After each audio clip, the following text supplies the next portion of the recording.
আসসালামু আলাইকুম।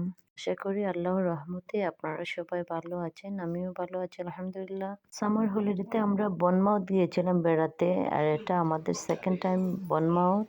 প্রায় ৮ বছর আগে আবার আমরা গিয়েছিলাম বনমাউথে। এখানে সার্ভিস স্টেশনে নেমেছি, একটু কফি খেলাম এবং একটু রেস্ট নিলাম। তারপর আবার রওনা হয়ে গেলাম। বাহিরের রাস্তাগুলো অনেক সুন্দর, দৃশ্যগুলো দেখতে অনেক ভালো লাগে। লন্ডন থেকে একটু দূরে বের হলে দুপাশের যে সিনারিগুলো আপনার মন কেড়ে নেবে। মনের মানুষের পাশে বসে হাঁটটি দৌড়ে লং ড্রাইভ করা কার না পছন্দ? আমার তো অনেক পছন্দ।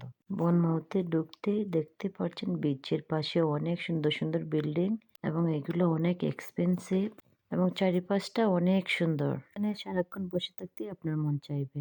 কখন যে আপনার সময় চলে যাবে আপনি টেরই পাবেন না। অনেক সুন্দর একটা গাছের নিচে পার্কিং করা হলো গাড়ি।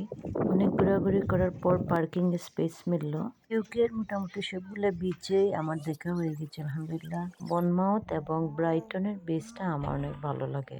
আমার ছেলে চাদর বিছিয়ে এবং ছাতা গেড়ে আমাদের জন্য একটু বসার জায়গা করে দিল এবং আমি গড়ে বিরিয়ানি বানিয়ে নিয়েছিলাম, সেটাই আমরা লাঞ্চ করলাম। সবচেয়ে বেশি এনজয় করলো আমার ছোট ছেলে। সে তো বিচ এবং পার্কের জন্য একদম পাগল। বিচে নেমে তো সে আসতেই চায়নি, আমরা তাকে জোর করে নিয়ে আসতে হলো।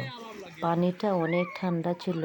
আমার হাজবেন্ড তো যাওয়ার পর থেকে ওখানেই বসেছিলেন, বিচের কাছেই যাননি। কেন যে গিয়েছিলেন বিচে আমার কোনো আইডিয়াই নেই। বাংলাদেশে বড় হয়েছি এবং গ্রামে অনেক সাঁতার কেটেছি। বর্ষা মাসে নদীর এপার থেকে ওপারে আমরা সাঁতরিয়ে যেতাম। পানি দেখে আমারই মনে হয়েছিল সাঁতারে নেমে যাই। পানি দেখে আমার ছোটবেলার কথা মনে পড়ে গেছে। আমার ছোট ভাই কলার গাছ কেটে বোড়া তৈরি করত। আর সেই বোড়া দিয়ে আমরা হিন্দু বাড়ি থেকে টিউবওয়েলের পানি নিয়ে আসতাম, কারণ আমাদের বাড়িতে টিউবওয়েল ছিল না।